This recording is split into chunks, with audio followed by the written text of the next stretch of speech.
When we were singing that song, This Little Light of Mine, and then I Won't Let Satan Snuff It Out, immediately, and again, my mind always seems to go to Pilgrim's Progress, but there's a place in Pilgrim's Progress called the Interpreter's House. And Christian is learning things. Remember we sang step by step, you'll guide me, you'll lead me.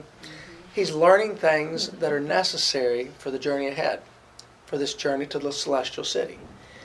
And one of the things that the interpreter shows him is a wall. And at the bottom of the wall is a fire. And there's a man with a bucket of water. And he keeps throwing it on the fire. And the fire dies out, but then it comes back up.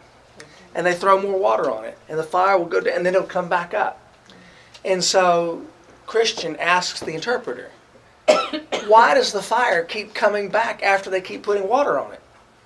And he said, well, look on the other side of the wall. And on the other side of the wall was a man with a flask of oil. And he kept putting it back in. And he said, this is to show you the work of grace in the heart. And that as we walk along this journey, you know, we can all see times in our life when it seems like we were really connected to the Lord.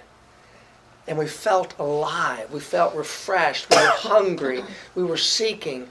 And then you go through those times where you're just kind of going through the motions. And then something happens again. It's like God breathes upon that fire again.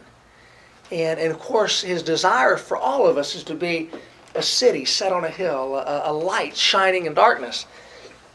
But we are living in this world where we're constantly being distracted, constantly being tempted and lured away from. And it says in 2 Corinthians chapter 11, where Paul's writing to the church, he says, you know, I desire to present you to Christ as a pure virgin. That's a purity of love, devoted to Him. But he said, I fear for you, lest as the serpent deceived Eve by his craftiness, going back to Genesis, and it says craftiness. He's so subtle. You know, it's not like he stands out and says, I'm going to distract you. I'm going to ensnare you. I'm going to entangle you. There's a subtlety to it. And he says, I fear, lest as the serpent deceived Eve by his craftiness, your minds, because this is always where the battlefield is. This is where the thoughts are coming all the time. Your minds are being led astray from this one thing. The simplicity and purity of devotion to Jesus. Listen, this journey was meant to be a love relationship.